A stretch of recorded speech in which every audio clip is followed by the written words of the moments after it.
Hello and welcome to the Kuribros, a Yu-Gi-Oh! Anime recap podcast. I'm your host, I'm Phoenix, the one and the only. There are no others. Joining me, my co-host, doesn't know I'm going to send him to the afterlife at the end of this. It's Andy. Wait, what? How you doing, surprised? Why am I going to the afterlife? We are going to be talking about, in this episode, the conclusion Hang on. of the 5th season and the entire series of Yu-Gi-Oh! I feel Duel like you're- Monsters. We're not going to like dwell you're on kind of anyone's soon-to-become passing through the gates of the afterlife. It's not important right now. That's a problem for the future. But before we talk about what we talked about this time, we're going to talk about what we talked about last time, which was the end of the Millennium World arc. You want to tell the people about that? I'm so slowly contemplating. I have to get my affairs in order, I think. So yeah, we did the final big battle. Zork is dead with his big ass snake dick. Bakora's gone. Well, not Bakora, evil Bakora, which technically is Zork also. Yeah, So that he's was gone. A little odd, but yeah. So he's gone, and so is Akhenaten. He's gone. Yep. And Seto became Pharaoh. Atem. We found out Atem's name, which is Atem. Yeah. Who is the Pharaoh? And we're kind of finally like Atem's kind of almost fulfilled his destiny. Now he has to just go back to the afterlife, which is kind of what we're going into now. We are finally at the end of Yu-Gi-Oh. Yeah. Well, pretty much. Yeah, just about. We got the epilogue, but that didn't come out till later. So technically, this is the end. Yes. It's really cool. I'm actually really excited for this. I think just to kind of but before we kind of go into like thoughts, because obviously we gotta do that later. But like, I don't think there were 5 more perfect ways to end this series than on these like 5 episodes. Yeah, really good batch. So I don't know. It feels weird to like kind of like vamp this one. I kind of just want to get into it, which is weird because usually we would vamp for like 15 minutes before we even go into it. Well, I don't think of, But it's like, won't think of anything to vamp about. well, I'm about to die, so which is weird considering things later. But anyway, I'll start reading these episodes And you're not because gonna basically, die. I'm just gonna push you in there manually. can I have my thumbs up? Can I do the thumbs up thing before I go? I mean, you can try, but I'm gonna be like, get that down. You're embarrassing me. Okay. Oh, like I meant more like the one at the end. I'm not talking about like, but I should do the Arnold one. No, I know what you were talking about. I watched the episodes too. No, you didn't. Then who wrote these notes in my perfect handwriting? I can Perfect imitate handwriting, it's perfect typing. Arial font. There we go. Now That we're is one of- vamping. That's Phoenix of many talents. All right, now we are vamping. All right, so just to kind of get this out of the way, the manga covers covered in these next 5 episodes are 336 343. It's generally the same thing. There is a good bit of adding on in the duel, but we'll talk about that as we get into it, and my thoughts on that. But I'll start things off by going on to episode 220, which is the first episode after everything is done with the Millennium World arc. We open with the gang waking up in the present, trying to get their bearings, when they wonder if Atem was able to return or did he get stuck in the past also, because I think they left before Atem, so Atem could go, Seto, take this responsibility from me. I'm going back to play card games. Yugi calls out to Atem through the puzzle, which Atem reveals himself and reassures the group he's okay. The gang celebrates their victory and that the shadows have finally been vanquished, no thanks to Tristan, who got possessed by Bakora. Tristan. Kaiba throws Atem the Millennium Eye that was given to him by Bakora as he walks out, but before they can do that, they see someone in a dark coat that the evil Bakora was wearing stumbling down the stairs. Turns out, it's the good Bakora we all know and love. He is dazed and confused for so long it's not true as he falls into the gang's arms. Joey takes the Millennium Ring off of Bakora as he finally is free from the spirit that would lay dormant in the item for so long. Atem picks up the balance and the key as he thanks Shadi for all his support and that these items will now be laid to rest. Atem reads off the tablet in front of him saying that the Pharaoh Seto led Egypt into peace and prosperity, which helps ease Atem's soul as he prepares to be laid to rest. Yugi interjects as he knows that they are in the final stretch of adventure that started so long ago for them, or what felt so long ago, may even be like just a couple months. The gang regroup with the Ishtar family, who are relieved to know that their duty is fulfilled after all these years of being guardians of the tomb. Atem knows that he must now take all the Millennium items and seal them away forever so he can pass on to the next life. Taya is shocked by this revelation, but this is the final task of Atem's mission. Ishizu offers Atem guidance to the final resting place of the Millennium items, which is the Millennium Stone.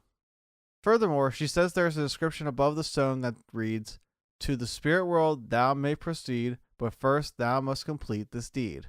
Return the items from whence they came, and speak aloud the pharaoh's name." Atem agrees and begins the final task. The Ishtars take the gang to a boat, as they can only make it to the stone via water travel.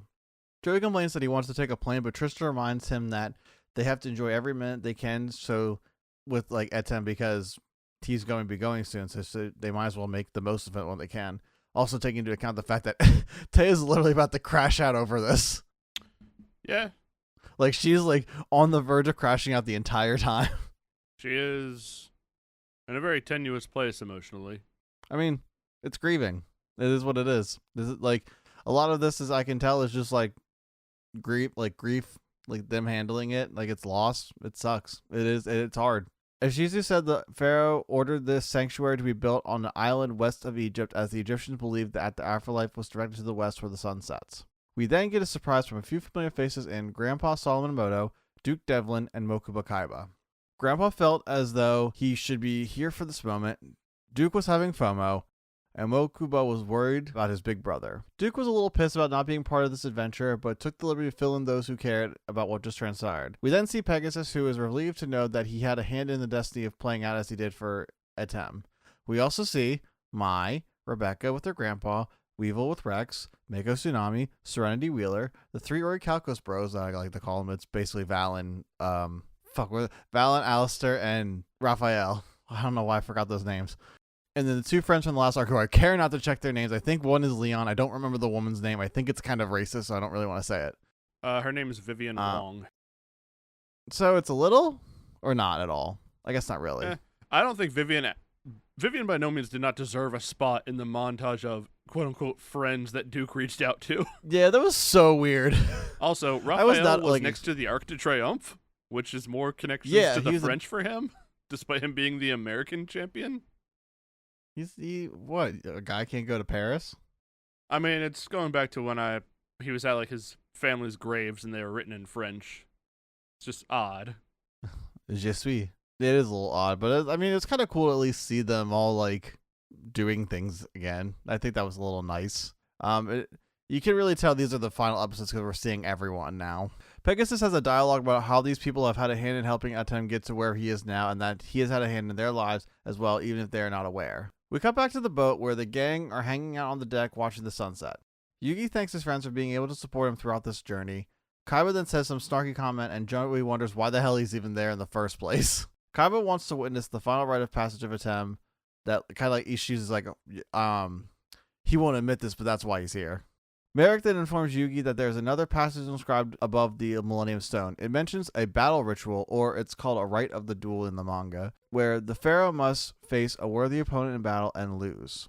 It would normally mean swords, which would be kind of cool in its own right, but now we play a children's card game to decide things. The gang then ponders who would even be a worthy enough opponent to face Atem and be good enough to beat him. As the night rolls in, Joey and Yugi reminisce about their trip to Duel's Kingdom when Joey makes it about wanting to be the one who takes on Atem in the final match. The gang doesn't seem to support this idea, which is kind of bogus, I guess, because he definitely beat Atem Yugi once to get his Riders Black Dragon back, I'm kind of pretty sure. I mean, I guess it could have gone other ways. Kaiba also agrees, though, that Joey isn't good enough, as he's the perfect choice to beat Atem. Yugi does agree that Kaiba did have a rivalry with Atem, but ever since he showed up, but Yugi has made the decision that he will be the one who faces Atem, much to everyone's shock. Kaiba objects to it, but Yugi tells Kaiba that he knows he must be the one to face Atem, and deep down, Kaiba knows it too. Kaiba tries to give Yugi super powerful cards to aid him in his battle, but Yugi rejects them as he has his own deck that he and Atem built together. We later cut to Yugi in his room when Taya asks to come in, informing Yugi that they will arrive to their destination tomorrow. Taya sees that Yugi is preparing for his duel, and Yugi is thinking of it as a gift to Atem before Atem leaves them forever. Yugi knows that if he wins, it means he will be able to stand on his own as well, which is why he feels he must do it. Taya feels some type of way about all this and leaves abruptly as she is tackling the possible loss of this close friend. She says something in the manga. He says something like, "Oh, I'm just trying to find medicine for Tristan's diarrhea," and like runs out. I don't know if they do anything joke bit to get her out of there in the sub, but that's what they do in the manga. They just with the dub, it's like kind of like, oh, I gotta go, whatever, bye. The only joke bits they really have in this segment were when Joey was saying that he would be the one to face the Pharaoh. Before that, he was like, Yugi, throw the Millennium items in the river. Yeah, he does that too in the manga, but doesn't do it in the dub, unfortunately. Yugi, trap him in this mortal coil. Yugi. It'll be okay if he's in the thing, right? In the bottom of the ocean. As Yuki builds his deck, he reflects on all the good Atem has brought into his life and all the lessons he's learned thanks to Atem. He knows that if he applies all that he's experienced to this duel, he has a shot of winning. We cut back to the boat deck. I just wrote the deck, and I'm like, that could be card games, where we see the boys of the gang reflect on how Atem has changed all their lives, especially Yugi's. So Joey accepts that Yugi has to be the one to face Atem. We see Kaiba pondering on how Yugi could be able to stand a chance against beating Atem. We then see Bakura stuffing his face and others in bed too anxious to sleep. We see Grandpa, we see Ishizu, we've seen Merrick, and I'm pretty sure we see what's his fucking name? What is his name? Odeon. Holy hell! It's okay. So it's Rashid in the fucking manga, and so it was like I was like, that's not his name in the thing. Right, but we also talked about Odeon for like a season for like and a half. 2 seasons. I know. Fucking hell. Well, we do. I wonder forgot Vivian Wong, and we talked about her like a month ago. I'm sending you to the afterlife for this. I'm blowing it on the third to last episode of our Yu-Gi-Oh series. We finally see Yugi, who has finished his deck and sits back in his chair with a relieving sigh. Atem finally reveals himself as he says he was hiding far inside the puzzle to allow Yugi the privacy to build his deck. Yugi says he won't be going easy on Atem in the match tomorrow, which brings a smile to Atem's face. Yugi and Atem switch out so Atem can build his deck. Yugi grapples with the conflict of being able to free himself and stand on his own 2 feet, but losing his best friend Atem in the process. Atem then reflects on all the foes he had faced up to this point and put those experiences into building his deck. He says in the manga something along the lines that this is the most powerful deck he's ever built, so that's pretty interesting. The sun rises on a new day as we are in the final day of our adventures with Atem. He is welcomed by everyone as he exits the boat onward to the final match as the episode ends. Okay. Well, moving on, we are going on to episode 221, which begins the start of the final match. The gangs walks through the desert as Ishizu guides them to the shrine of the Millennium Stone. They enter the tomb, and as they descend the staircase, Taya stops everyone. She asks why this all has to happen so soon, as they want to be with Atem a little longer. Ishizu understands their hesitancy, but they must perform this ritual as quickly as possible, or their window will close, and Atem will be stuck here for a long time. They have friendship, love. Kaiba gets disgusted, and they venture forward. They enter the room and find the stone. Ishizu has Yugi place all the items in their spots, which will then call the Eye of Ujat to unravel Atem's soul with Yugi so they can have their match.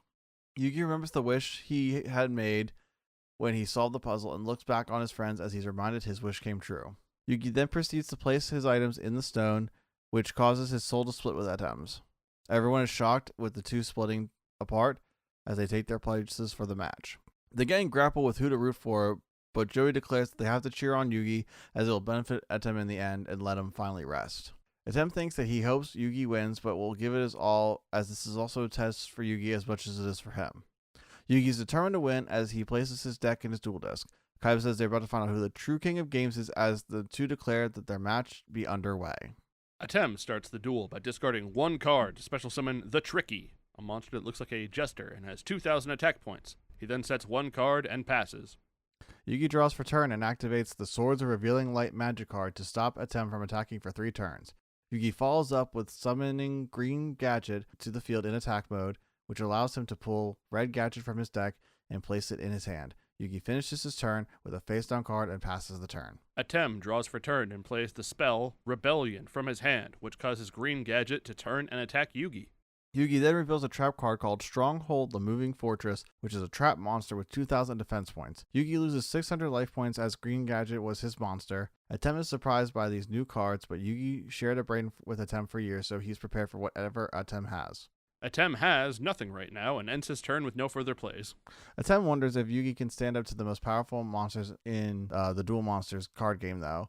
Yugi takes his turn and plays Ties of the Brethren, which has him pay 1,000 life points to summon 2 level 4 monsters from his deck and summons the 2 remaining gadgets of red and yellow in defense mode. Yugi then has the gadgets join his trap monster, which causes Stronghold of the Moving Fortress attack to grow to 3,000. Yugi goes in for the attack against Atem's Tricky, but suddenly the Swords of Revealing Life are on Yugi's side of the field when Atem activates his set Bounce spell, which shifts the Swords of Revealing Light onto Yugi, preventing Stronghold from attacking. Yugi switches green gadget to defense mode and passes his turn. Atem can see the determination in Yugi's eyes, and this conviction steals his resolve to go all out.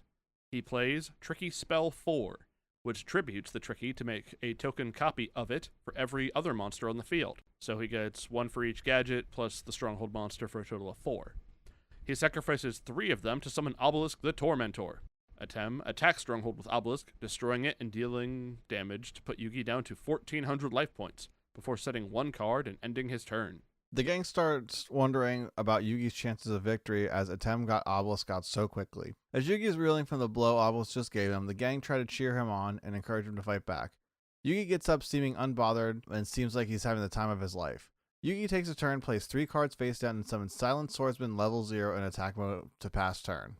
Atem sets 1 card and activates Card of Sanctity, so both draw until they have 6 cards in hand. Atem reaffirms that both of them must go all out to get a true result from the duel, otherwise the battle rights will not succeed, and Yugi tells Atem to not hold back. Obelisk attacks the Silent Swordsman when Yugi reveals his trap card Ground Erosion and then the magic card Turn Jump, which jumps turns by 3, which causes his Silent Swordsman to jump 3 levels, and his attack strength is now 2,500. Yugi then reveals his trap causes Obelisk to lose 500 points for each passing turn, and with Turn Jump activated after, he loses 1,500 attack points. The attack is a stalemate unless Atem activates his set Summoning Clock, which he tributes the last Tricky token to activate. Summoning Clock lets Atem special summon a monster from his hand for each turn that passed since its activation. So we can special summon 3 monsters because Turn Jump made 3 turns pass. 2 of these are used to summon Queen's Knight, King's Knight, which together their effects special summon out Jack's Knight, and the third is used to special summon out Slifer the Sky Dragon, who currently has 3,000 attack points. Atem triggers Yugi's trap card Ambush Shield, which sacrifices his red gadget to give its defense points to Silent Swordsman attack, making it 4,000. Atem attacks Green Gadget and Yellow Gadget with Queen's Knight and King's Knight, clearing away Yugi's other monsters. After battle, Atem tributes all 3 knights and says the heretic text to summon the Winged Dragon of Ra. The King of Games ends his turn, having summoned all 3 Egyptian gods in one go. Episode ends. Episode ends. Moving on to episode 222. The episode begins with everyone staring in awe at the fact that Atem was able to bring out all 3 Egyptian god guards to the field in one turn as he proceeds to make his next move. Playing Pot of Greed, which lets him draw 2 cards, and then he ends his turn. I never knew that's what it did, but I guess it's good to know now. The gang wonders how Yugi is going to get out of this as they remind the audience of the god card's terrifying power. Kaiba has concluded that Atem is the true king of games and that Yugi is a fraud. He proceeds to leave as he thinks he has seen enough. The gang chastises him, but Kaiba doesn't believe that no one can figure out how to beat all 3 god cards at the same exact time. Merrick even confirms that they are practically unbeatable. Ishizu says the fate will determine the outcome, as if Yugi doesn't defeat the Pharaoh, he'll be stuck in this world for another 5,000 years or 3,000 years, depending on what you're reading or watching. Kaiba tries to leave again and tells Atem that they can finally have that rematch because Atem's probably not going to lose this. Yugi tells Kaiba he owes it to Atem to stay as they have a bond that goes back thousands of years and that he should be here to say goodbye for when Atem loses. This kind of shocks everyone as Yugi declares he'll be the one to take them down one by one. This intrigues Kaiba enough to stay, actually. Yugi takes his turn, but shows uncertainty as he's making his moves, but Atem reminds Yugi that he helped Atem just as much as Atem helped him. They grew into the people they were together and now are showing off what they learned from each other. Yugi realizes they are basically the same person as they both put the same thought processes in building their decks and that they are evenly matched. This gives Yugi the boost to fight on.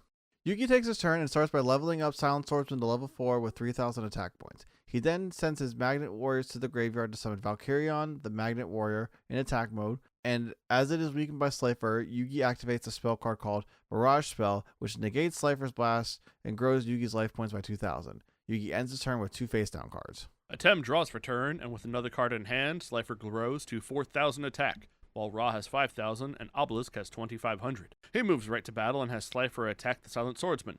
Yugi activates a card, but we don't see what the effect is yet. Silent Swordsman is destroyed, and Yugi goes to 2,400 life points. Ra then attacks Valkyrion, destroying it too, and putting Yugi to 900 life points. Atem attacks directly with Obelisk, but Valkyrion returns to the field, as does the Silent Swordsman, at which point it is revealed that earlier, Yugi activated the trap card Mirage Ruler, which triggers when all of his monsters are destroyed in the same turn. It causes all those monsters to come back and his life points revert back to when they were before at the beginning of Atem's turn. But he has to pay 1,000 life points after all that, so he's at 2,400 life points. As Atem passes the turn, the gang breathes a sigh of relief. Grandpa thinks of how proud he is of Yugi for holding his own against Atem in this duel. Seems as though people are starting to turn their opinions on Yugi being able to not utterly lose this. Yoshida predicts that Yugi will turn things around the next move. She goes on to say that fate chose Yugi not because he needed Atem's help, but because he is the modern day version of Atem, equal in every way. Two sides of a soul with a quality that each other needed so they could be complete now. Yugi notices the face down Atem has and concludes it could be Mirror Force. Yugi takes his turn and Silent Swordsman levels up to level 5 and has 3,500 attack points. Yugi then separates Valkyrion to bring back all the Magnet Warriors. Slifer activates his ability, but Yugi reveals his Magnet Force trap card, which transfers the blast back to the God cards, which weakens them significantly. Silent Swordsman goes in to destroy Obelisk when Atem activates a set Mirror Force, which destroys all of Yugi's attack position monsters. Yugi reveals he predicted Atem's face down card, and that completed the card combo he needed as he declares he will take down the Egyptian god cards as the episode ends. Episode 223. Obelisk, Slifer, and Ra have 500, 2,000, and 3,000 attack respectively, and Yugi has no monsters after Mirror Force has wiped his board. Yugi continues his turn and plays the Magnetic Reverse Magic card, which brings back any rock monster that was sent to the graveyard this turn and uses it to bring back Valkyrion to the field in defense, and has Slifer use its second mouth, but Yugi's trap bounces the blast back to Obelisk, which is taken out. Yugi then separates his Magnet Warrior and uses his card combo to redirect the blast back to the remaining god cards and destroy them all. Yugi has beaten the Egyptian god cards all in one move. Everyone watching is celebrating or in awe of Yugi's skill. Yugi says that when he saw Atem use the god cards in the past, he was subconsciously thinking of how to beat them. Atem takes his turn and plays Polymerization to fuse Gazelle and Baphomet into Chimera. Then he attacks Alpha, the Magnet Warrior, destroying it before passing his turn. While everyone is shocked by Atem coming right back into the game, Kaiba admits he was wrong and that Yugi is truly the king of games, delivered kind of like how Vegeta admits that Goku is better than him at the end of DBZ. It was kind of like weirdly ham-fisted in there a little bit. I don't know if it was as ham-fisted for you. Was it in that moment that he kind of declared like, oh shit, Yugi is the king of games? He didn't do that. What did he do? I think he was just like impressed, and yeah, he was never like, you know what? I was wrong about this guy. He's actually pretty cool. It didn't happen. It was just like, whoa. It's literally that's how they kind of set it up or like executed in the dub. It's really kind of awkward, but it's fine. Either way, Yugi takes his turn and tributes his Magnet Warriors to summon Buster Blader. Buster Blader attacks Chimera, which triggers its effect to bring back Baphomet. Atem draws for turn and tributes Baphomet for Archfiend of Gilfer, or Beast of Gilfer, depending on version. He puts it in defense mode, sets one card, and passes turn. Yugi is hesitant to attack, but concludes that it's better to attack now and deal with the problem than create a problem that would be much worse down the line. Fuck it, we ball. Yugi sets one card face down and has Buster Blader attack Beast of Guilford or Archfiend of Guilford, depending on what you're looking at, which decreases Buster Blader's attack by 500 attack points. Yugi passes. Away. Oh. Just kidding, no, he just passed his turn. Atem sets one card and activates Awakening from Beyond, which lets Yugi draw two cards in exchange for adding a monster from his own grave to his hand. Yugi doesn't know what monster Atem would have gotten back since he'd need 3 monsters for one of the gods, or another card in hand to discard if he was bringing back the Tricky. Atem says he's a step ahead of Yugi as he summons Swift Gaia, the Fierce Knight, which he can normal summon without tributes if it is the only card in his hand. Atem reveals that Swift Gaia was the card he discarded at the start of the duel to summon the Tricky. Atem had been preparing for scenarios where Yugi found ways to destroy the gods, so his first play was to set up a contingency plan. Swift Gaia attacks Buster Blader, destroying it and dealing 200 damage to Yugi. Yugi reveals he has a trap card called Soul Rope to replace his destroyed monster by paying 1,000 life points, and chooses Witch of the Black Forest in defense mode, confusing everyone. Atem ends his turn. Yugi starts his turn by tributing his Witch for Summon Skull, a good old classic. And then also brings Marshmallow from his deck to his hand thanks to the Witch's Black Forest effect. Summon Skull attacks Gaia and ends his turn. Atem is impressed by Yugi's growth and skill, calling him his greatest rival. He draws for turn and summons Big Shield Gardna in defense and passes the turn. The audience remark on how Atem said the card's name before he drew it, and the Ishtars say that the duelists are beginning to bend fate to their will and can influence the duel this way. This is what the heart of the cards actually is. Cheating. Plot armor. It's also a quantifiable skill in later series of Yu-Gi-Oh! Really? Yes. Oh my Being god. able to change reality to put the card you want on top of your deck is a skill that a protagonist learns. I guess we'll find that out in one of the series. Yugi draws and starts with Pot of Greed to get 2 new cards drawn from his deck, and summons Wadapon with its effect because if you draw into him, you can automatically summon him. And uses Wadapon as tribute for Curse of Dragon, another classic favorite. Well, favorite may be a stretch, but it's a classic card. So we're getting all the hits. Summon Skull attacks Big Shield Gardna and Yugi loses 100 life points. Then Big Shield Gardna is switched into attack mode, which is that explained? Did I miss something? I mean, that's what Big Shield Gardna does. After it's attacked, it changes modes. Really? Why have we Yeah. never seen that before until now? Because it normally just gets attacked once and then the battle phase is over. So it never matters. Never 'cause saw then that he just before. switches it back to defense. Whoa. Weird. Either way, Big Shield Gardna gets switched to attack mode where Curse of Dragon finishes the job. Both duelists are smiling at one another. It's cute. Taya turns away from the duel, not able to bear watching a duel that can have no perfect outcome. Either forced to part with Atem if he loses, or Atem remaining in the modern day if he wins. What happens if Atem just dies normal style? What do you mean? Like if Atem just Like if gets he- killed in a car accident, does he get to go to the afterlife still, or does he just no? Purgatory. Oh, Isn't this We're- kind of technically purgatory we're anyway? trapping him in the Catholic one. Is purgatory strictly Catholic? That's as far as I know, purgatory is a Catholic idea.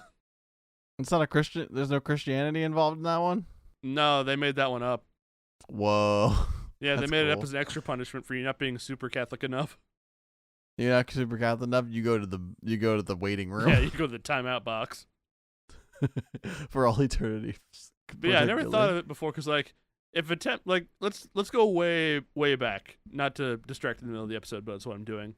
If we go back to when Panic tried to incinerate the pharaoh, if that had worked, would he have woken up and surrounded by a bunch of Egyptian priests in the afterlife, and they'd be like, "Welcome back, Your Highness." And they'd be like, "Who the fuck are you guys?" Well, I think at that point, Bakura wins then, and then everything dies. Well, it wouldn't matter if everything dies. You're already in the afterlife. I guess that's true, but you feel kind of particularly guilty about it. Yeah, but we don't know that. I mean, the show doesn't follow Bakura; it follows Yugi, and he's dead at that point. Joseph Wheeler I tells her that Yugi and Atem are no longer dueling of their own free will, but of the will of the duelist souls that they have, which have become a part of themselves after everyone they've dueled and faced. That's a weird sentence, so I'll explain now. Joey says that due to all the experience that they have gained from all their matches across fighting Pegasus, Mako, Weevil, Mai, other people, etc., that has shaped them into the people that they are, and the people that they are able to act without really thinking about the big picture here, which is about the opening the door of the afterlife. So they are, in fact, now ignoring that, or rather not thinking about it at all, and just focused on having a great duel. They're locked into the dueling. They're that much of a shill for children's card games. Yeah. And also, Joey says that it's the responsibility of everyone who is there to watch as their friends duel. Watch your friend die. Atem draws for turn and plays Dark Magic Curtain, paying half of his life points, going down to 700, to special summon the Dark Magician from his deck. He then activates Book of Secret Arts to boost Dark Magician by 300 attack.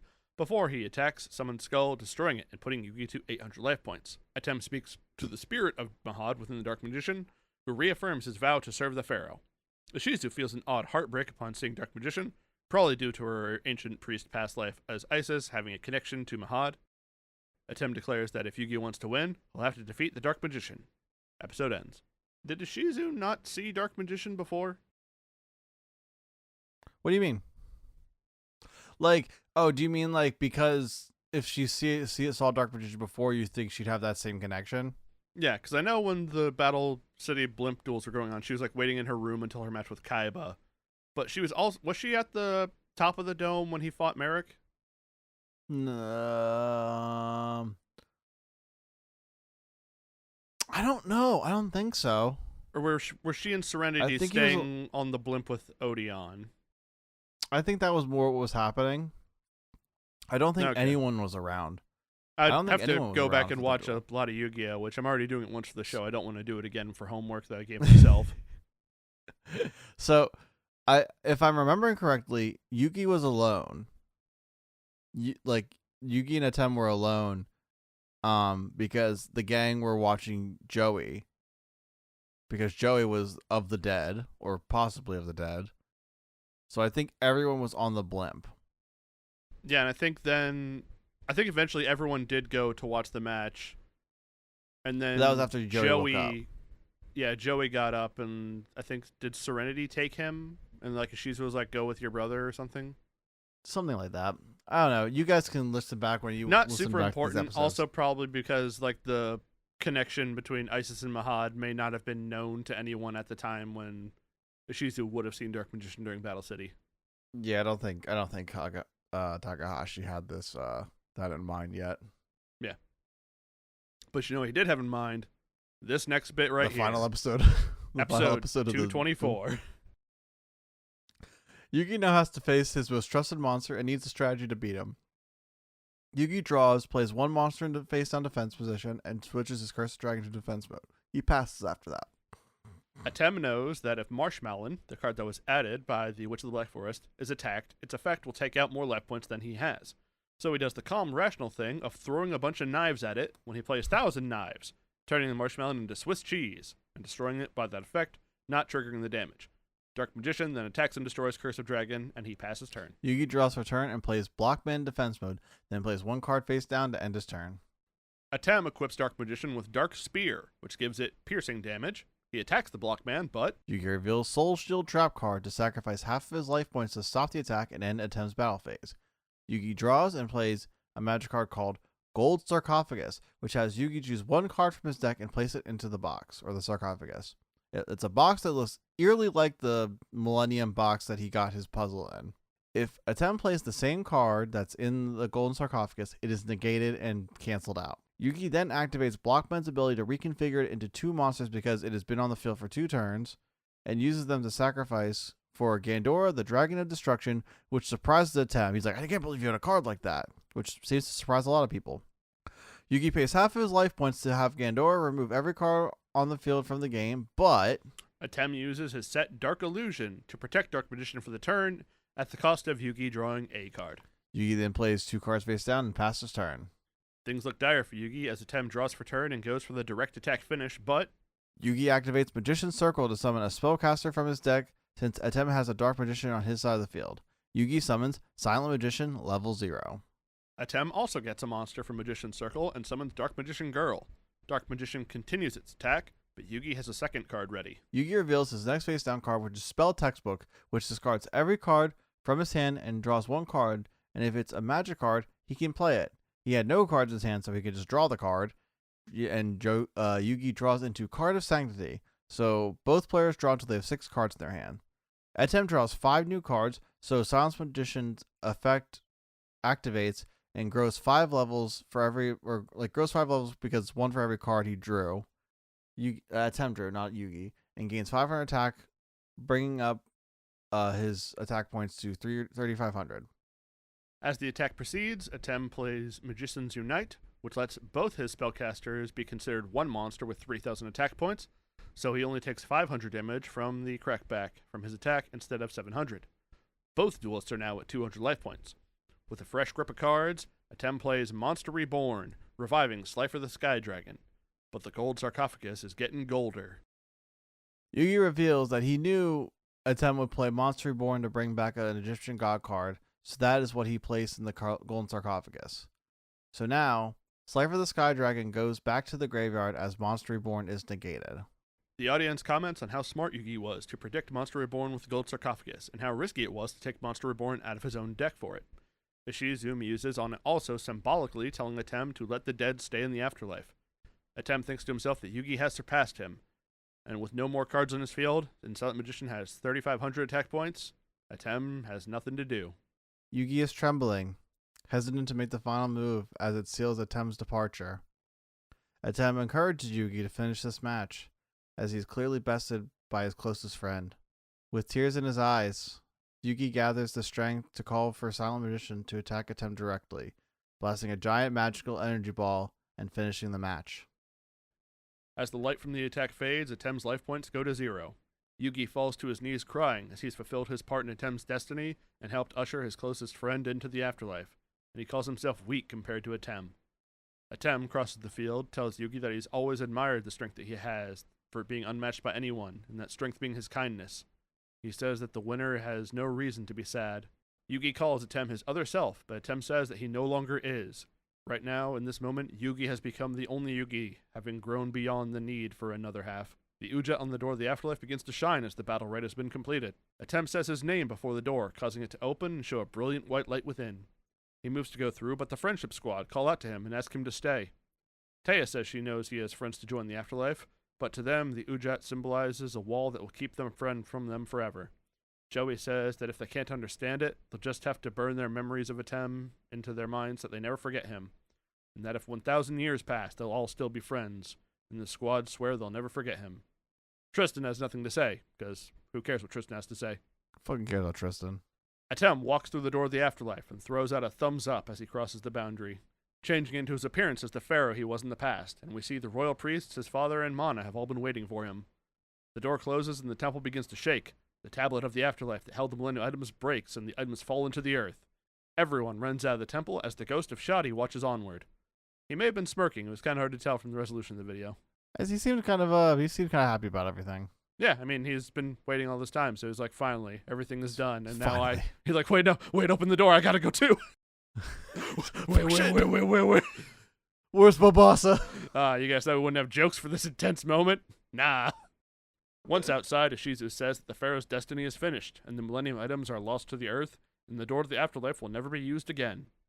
We get a montage over the credits of everyone flying back home, Kaiba Bros in the Blue Eyes White Jet, everyone else flying coach. Rebecca, the professor, and Serenity all meet them at the airport. We see the Dirty Boys, Rex and Weevil, squaring up against each other for some minor offense, I'm sure. The Von Schroeder brothers are meeting with Maximilian Pegasus, making some sort of deal with him. Mako is coming into port, meeting Esperoba and his brothers. Mai and Vivian are dueling Para and Dox on the Great Wall of China for some reason. The final scene... I didn't get any of this in my dub. Oh, that's a bummer. I know. It literally ends with them like going with Yugi kind of... Because it's supposed to end with like the whatever line you're going to have at the end here. But he ends with something like, well, one great story ends, one great story begins. And then it cuts to black, fades to black, it's over. Huh. Weird. Yeah, sucks. The final scene shows Grandpa sweeping up outside his store. Yugi rushes out to meet Joey, Taya, and Tristan as they all head to school. Yugi is narrating over the scene, then he says, "This wasn't a story unique to the Pharaoh. Every person has a story, and that story ends in light. And my story has just begun." And the series ends. Fuck, we're done. What do we do now? Hit the showers, everybody. Pack it in. We're heading home. I don't do anything more. Fucking shit. And they never made any more Yu-Gi-Oh! Ever again. So Wait a minute. 2 episodes at least. At least we have 2 episodes in this series to finish up. Fuck, it's over. We did it. It's so weird kind of being here. I feel like a little bit like I feel like Taya right now. I'm like, I don't want it to over. I know we're going on and we're going to do more, but like, shit. Yeah, even Still on sucks. our schedule, I think we still go up for another at least 3 episodes. We got 2 more after this. As far as this series goes. But before we get into that and talk about what we have to do next, which I think we already did, but we'll kind of reiterate. Do you want to give your thoughts on these last 5 episodes, and I'll give my thoughts, and then we'll say what the next couple episodes are, and then we'll wrap up. Let's just do it like that. We already have the expectations aligned. I'm going to say you give your thoughts first so you don't do that thing where you just ask me what I think after I already said the things and you say the exact same thing. Whatever. I'll do that first. These were possibly the 5 most perfect episodes of Yu-Gi-Oh! At least in this series. No notes other than maybe the Kaiba thing. I even like this more than I like the manga version of it. I think So there's a little bit of differences, but generally everything's the same idea, and like the ending is the same. But yeah, Atem doesn't summon all 3 Egyptian god cards in the manga. Does He summon any of summons them? Obelisk. He summons Obelisk, and he actually. So you know how Yugi discards a card for Tricky. It's Slifer he discards in the manga. So it's a reveal. It's supposed to be a reveal when he has summons Monster Reborn that he actually discarded Slifer so long ago. It was like kind of like they have the same ideas of things and they kind of put them in different ideas, but I think it works better. It also makes sense with the rules of the game better in the anime. So I do actually, it's probably one of the things I genuinely enjoy over the manga. But I also believe that there's page limits, and I'm sure Takahashi only had so much time to kind of like flesh out what the duel looked like. So I don't like knock him for it. It's all the same kind of gist, and all ends up being in the same place. I just wanted to note that it is a little elongated, but it all works, and I think it kind of adds to the duel rather than take away, which is something I do encourage for animes to do. If you add to the material, not just like add more material just because you need to, but like add to it, enhance the story, I think you can serve the story even better. So I think the anime. I really give my props to the anime for sticking the landing on this. I really like the montage of like seeing all the people we've seen in the past. Pegasus getting a little time. We get to see Maya more times than I even thought, apparently, because I thought we only saw her that one time. So yeah, I really like this. It's just probably one of my favorite kind of like anime manga endings to anything. I think it sticks the landing very well, as opposed to other anime or mangas not being able to kind of stick the landing or elongating things or whatever have you, overstaying their welcome. Naruto and Bleach are ones that come to mind. Maybe even kind of Dragon Ball, because I think Toriyama wanted to end the Cell Saga, but they were like, no, do one more arc at least. And he's like, fuck it, I'll fuck around here. No, it's great. This was wonderful. I had a lot of fun with these episodes. And I love that we were able to kind of like, I loved your idea of, as you can kind of tell, we decided to have Phoenix be Atem and me be Yugi in the duel, just to kind of like make this episode a little more special. So I give kudos to Phoenix for that idea. Just wait till you see my next idea for how to innovate with bread. Whoa. But yeah, I don't know. This was great. I had a lot of fun, and I'm sad it's over, but it is what it is. Passing on to you. Like you said, all these episodes were great. I think, especially for it being a finale, it being what is actually like the shortest episode count for actual dueling for a finale, because it's only like 4 episodes of their duel. I think the others are all like 5 and 6s. Yeah, they really usually are. It also somehow has like the lowest and highest stakes of all of them, which I enjoyed because it lets us have tension without the risk of like a great, like something horrible will happen if the protagonist loses, because like Pegasus is going to do like nebulous evil stuff. Merrick is going to become the new evil pharaoh. Filler people are filler people, blah, blah, blah, blah. And then there was Bakura, but now it's like, yeah, if Atem wins, then he gets to stick around, which does suck. But then Atem gets to stick around. So yeah, we have Atem. Yeah. I think that was an interesting kind of stake in the whole thing. I think especially for the reader, knowing it was probably kind of the end arc, that it could turn into a spin-off series, which I mean it did, but not in the way that you would think. So it kind of made like, it gave people a reason to guess and be like, what's gonna happen. Like, it could be like, of course, like Yugi should be the one to win, but there's this now kind of open ending where, oh well, if Yugi loses, or you loses like in like kind of like a Joey way, you know, where it's like he maybe won, but then like something happened and some bullshit happened, and they can kind of say like Atem won. But they didn't go that way, and I like that, and I'm glad they ended it the way they did. But I think that is an interesting way to kind of like change the stakes up a little bit. Also made things just really fun. Yeah, we got to see all of their best cards. We got to see more of Yugi's own unique dueling style. Really kind of showed like Yugi.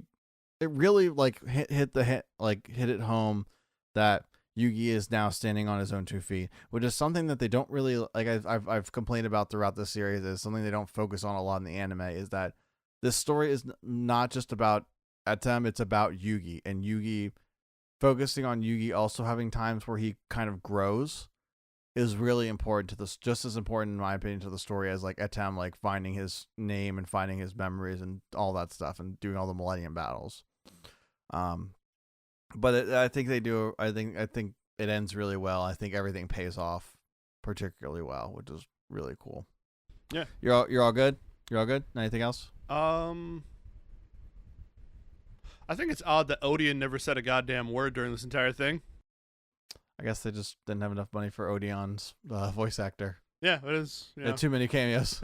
And Odeon was also here. We invited him because he is nice. I mean, who doesn't love Odeon except for me, apparently? Yeah, who couldn't remember his name. I remember his manga name. Yeah, Rashid. But no, that's all right. Well, covered all I have to say about that. And if you want to hear more of our thoughts on Yu-Gi-Oh, then stay tuned for next episode where we cover all of Yu-Gi-Oh! Duel Monsters and our thoughts. Seasons 1 to 5 and probably 0, 2 will fall in there somewhere.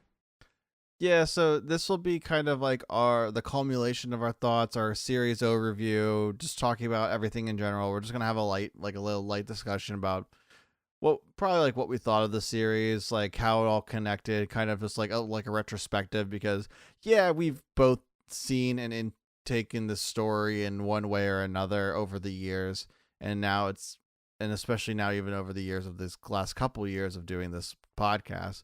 So now we can kind of like look back, reflect, see what we appreciate. For a lot of it, I'm going to probably talk about like seasons 4 and 5, just the stuff that I barely remember, and things like that. But like, yeah, it's just going to kind of be like a fun little send off a little bit. And then we're going to have a kind of an epilogue episode, because we're going to cover Dark Side of Dimensions, which is the 2016 Yu-Gi-Oh movie that is kind of an epilogue to the manga. Focuses on Yugi's story a couple years after. Focuses on Kaiba a lot, and then a new foe with another Millennium thing. So, they can't stop with that. But it's a really cool movie, and it's a good way to kind of put a cap on the Yu-Gi-Oh series before we move on to Game On, get your game on. We're gonna cover Yu-Gi-Oh! GX. But we're going to take a little break before that. I don't know how long the break's going to be, but in that time, we'll probably do I'm probably going to post in, I don't know how many episodes, 1 or 2, maybe 3 if there's enough, but probably 1 or 2. Maybe just 1. Bloopers. All of our little bloopers throughout this series. I'm going to post that. I'm going to look through all that stuff and edit it all into one little audio file. We'll have the funniest ones there. And then I'll probably take a lot of time to upload all the videos onto YouTube so you guys can get it there, and people in the YouTube world can be introduced to this series a little better, because I'm sure there's people out there waiting or ready to listen to schmucks talk about a 20-year-old series. Oh, geez, that's me. Oh, geez, that's us. But yeah, that's really it. So I guess we can just do our socials now. You can find me on twitch.tv/PhoenixFarce, youtube.com/PhoenixFarce, PhoenixFarce. You can find me doing casual gameplay of stuff. Mostly what I do is I watch Yu-Gi-Oh! Master Duel replays, doing commentary and shot calling for the whole thing. So if you want to see what horrors they're doing to the meta, feel free to swing on by for some of that action. Also, I play longer series sometimes, but no one ever watches those, and it hurts my feelings. So if you want to make me sad, you can just keep ignoring me, or throw it on the background. Just put on the background, turn the volume to 0, leave. I don't know. Views are views. I'll take what I can get. Where can people find you on the internet? You can find me on Instagram at art by Papa, POPPA_.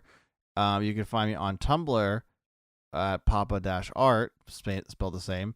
On there you can find my like drawings, art, whatever have you. I'm dipping into the world of making my own manga. So as this episode comes out, hopefully I'll have more pages worked on. I just posted my first 4-page little exercise not too long ago after this recording came out, or is being recorded, I should say.